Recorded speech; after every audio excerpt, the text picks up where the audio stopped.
Welcome to plant aid recipes viewers and friends. இன்றைக்கி நம்ம பார்க்க போகிறது வந்து கேரட், பீன்ஸ், உருளைக்கிழங்கு அப்புறமா முருங்காய் போட்டு எப்படி பிளாண்ட் மெத்தடில் நம்ம வந்து குருமா வைக்கிறதுன்னு தான் பார்க்க போகிறோம். இதுக்கு வந்து ஃபஸ்ட்டு அரை ஸ்பூன் வந்து சோம்பு, ஒரு சின்ன பட்டை, அப்புறம் ஒரு பிரிஞ்சி இலை போட்டுட்டு அது லைட்டாக ப்ரௌன் ஆகிற வரைக்கும் வெயிட் பண்ணலாம். வெயிட் பண்ணி முடித்ததுக்கப்புறமா வந்து ஒரு 4 தக்காளி நான் எடுத்து கட் பண்ணி போட்டிருக்கேன். 4 தக்காளியும் நல்லா வந்து வதக்கிக்கணும். வதக்கி முடிஞ்சதுக்கப்புறம் நீங்கள் நார்மலாக செய்கிற மாதிரி இருந்ததுன்னா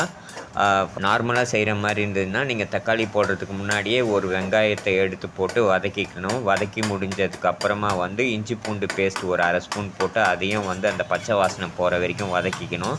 வதக்கி முடித்ததுக்கப்புறமா வந்து 4 தக்காளியை நீங்கள் ஆட் பண்ணி அதையும் வதக்கிக்கணும். 4 தக்காளி வதங்கி முடிஞ்சதுக்கப்புறமா ஒரு பிஞ்ச் ஆஃப் மஞ்சத்தூள் ஆட் பண்ணிவிட்டு, அப்புறமா வந்து காரம் வந்து உங்களுக்கு சப்போஸ் மிளகாத்தூள் ஒத்துக்குன்னா ஒரு அரை ஸ்பூன் போடலாம். இல்லை பச்சை மிளகாவே ஒத்துக்கும் அப்படின்ற பட்சத்தில் ஒரு பச்சை மிளகா ஆட் பண்ணிக்கலாம். இப்போ வந்து நம்ம பிளாண்டாக தான் பண்ண போகிறோம். அதனால் தக்காளி நல்லா வதங்கிடுச்சு. நம்ம நல்லா தக்காளியை வதக்கியாச்சு. 4 தக்காளி நல்லா வதக்கியாச்சு. அதுக்கப்புறமா வந்து ஒரு கப்பில் வந்து ஒரு உருளைக்கிழங்கும், ஒரு கப்பில் வந்து பீன்ஸும், அதுக்கப்புறமா ஒரு கப்பு வந்து கேரட்டும் நம்ம ஆட் பண்ணியிருக்கோம். அது இல்லாமல் ஒரு முருங்காய் வந்து கட் பண்ணி நம்ம பீசஸாக போட்டுட்டு இதையும் நல்லா கொஞ்சம் வதக்கிக்கணும் நீங்கள். அப்போ தான் வந்து அந்த ஃப்ளேவர் நல்லா எடுத்து கொடுக்கும். ஸோ அதனால் நான் இதையும் கொஞ்சம் வதக்க போகிறேன்.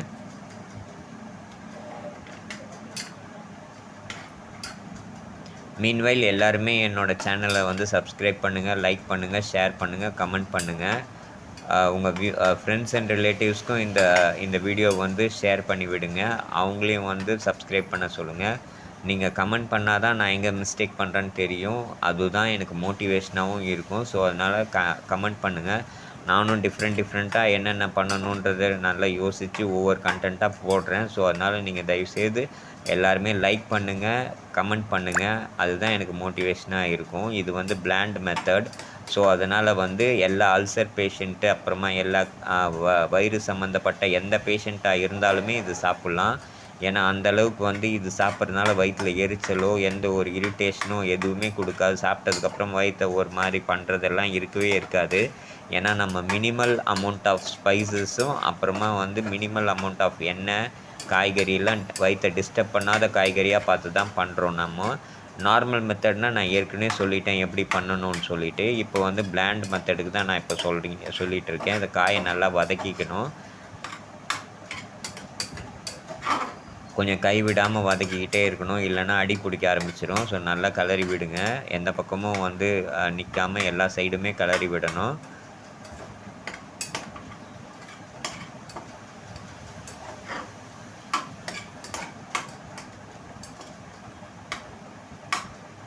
காய் இன்னும் நல்லா வதங்கி அது கலர் சேஞ்ச் ஆகி வரும். அப்போ தான் வந்து காய் வதங்கிடுச்சுன்ற மாதிரி தெரியும். ஸோ அதனால் வந்து அந்த கண்டிஷன் வர்ற வரைக்கும் நல்லா வதங்குங்க. அந்த வதங்கின தக்காளியோடு சேர்ந்து இந்த காய்கறியும் மிக்ஸ் ஆகி நல்லா பிளெண்ட் ஆகி வரணும். ஸோ அந்தளவுக்கு நல்லா வதக்கிக்கிங்க.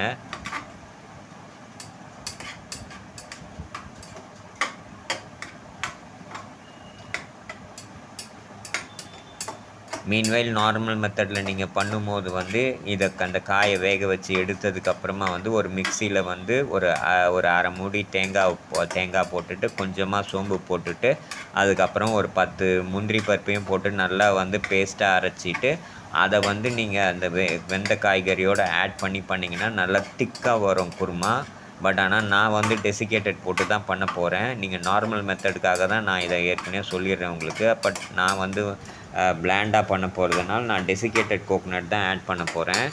ஸோ இப்போது கொஞ்சம் கொஞ்சமாக வதங்கிட்டு வருது இந்த காய்கறி. இன்னும் கொஞ்சம் வதங்குற வரைக்கும் வெயிட் பண்ணலாம்.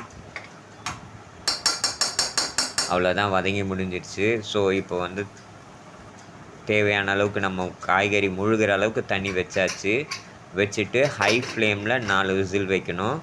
அப்போ தான் வந்து காய் நல்லா நீங்கள் நார்மலாக செய்கிற மாதிரி இருந்ததுன்னா ஒரு அரை மூடி தேங்காயில் கெசகசா ஒரு ஸ்பூன் ஆட் பண்ணிவிட்டு, அதுக்கப்புறம் 10 முந்திரி பருப்பு போட்டு நல்லா மிக்சியில் அரைச்சி ரெடியாக எடுத்து வச்சுக்கலாம், இந்த குக்கர் விசில் வர வரைக்கும். பட் ஆனால் வந்து நான் பிளாண்டாக தான் பண்ண போகிறேன். ஸோ அதனால் வந்து நான் உங்களுக்கு எவ்வளோ அளவுக்கு இந்த அளவுக்கு தான் நான் டெசிகேட்டட் கோகோனட் எடுத்தேன்.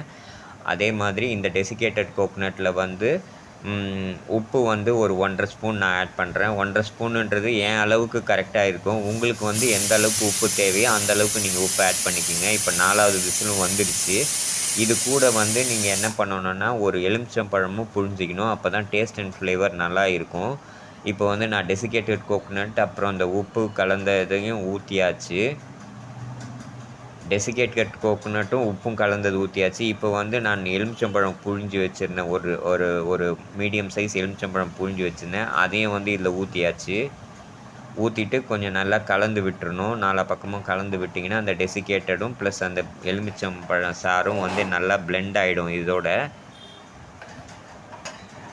இந்த மாதிரி மெத்தடாக பண்ணிங்கன்னா, நான் பண்ணுற மெத்தடில் பண்ணிங்கன்னா கொஞ்சம் தண்ணியாக தான் இருக்கும் குருமா. எனக்கு இது கரெக்டாக இருக்கும். பட் ஆனால் உங்களுக்கு திக்காக வேணும் அப்படின்னு நினச்சிங்கன்னா, நான் சொன்ன மாதிரி மிக்ஸியில் கோகனட் போட்டு அரைச்சு அதை வந்து இந்த இந்த இந்த இந்த சி இந்த இந்த டைமில் வந்து நீங்கள் ஊற்றணும். ஊற்றிட்டு ஒரு 7 நிமிஷத்துலேருந்து 5 நிமிஷம் வரைக்கும் விசில் வந்தாலும் வரலனாலும் ஒரு 7லேருந்து 5 நிமிஷம் வரைக்கும் வச்சா போதும். ஏன்னா எலுமிச்சம்பழம் புழிஞ்சிருக்கிறதுனால அதிக நேரம் வச்சிங்கன்னா கசப்பெடுக்க ஆரம்பிச்சிடும். ஸோ இப்போ நம்ம குக்கரை மூடியாச்சு. இப்போ நான் 5 to 7 மினிட்ஸ் தான் வைக்க போகிறேன். ஏன்னா எலுமிச்சம்பழமும் இதில் புழிஞ்சிருக்கேன். ஸோ எலுமிச்சம்பழம் புழியறதுனால நம்ம அதிக நேரம் வச்சோம்னா கசப்பெடுக்க ஆரம்பிச்சிடும். மேக்ஸிமம் லிமிட்டை எலுமிச்சம் புழிஞ்சு நம்ம யூஸ் பண்ணுற செய்கிற இந்த குருமாவோ பொரியலோ இல்லை எந்த ஒரு ஐட்டமோ வந்து 5 to 7 மினிட்ஸ்க்கு மேலே வைக்கக்கூடாது. வச்சா கசப்பெடுக்க ஆரம்பிச்சிடும். ஸோ இதுதான் மெத்தட்.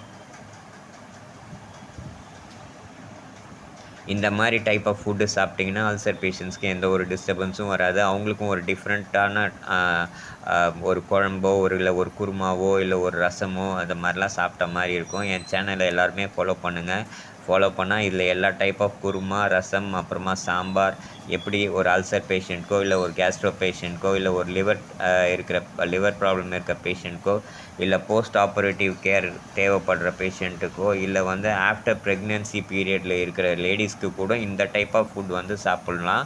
ஏன்னா அவங்க கூட வந்து பத்திய சாப்பாடு தான் ஒரு 1 வீக்குக்கு சாப்பிடுவாங்க. ஸோ அவங்களுக்கு கூட இந்த டைப் ஆஃப் ஃபுட் வந்து எக்ஸாக்டாக இருக்கும். எந்த ஒரு ப்ராப்ளமும் இருக்காது. தேங்க்யூ வியூவர்ஸ் ஃபார் வாட்சிங் மை சேனல்.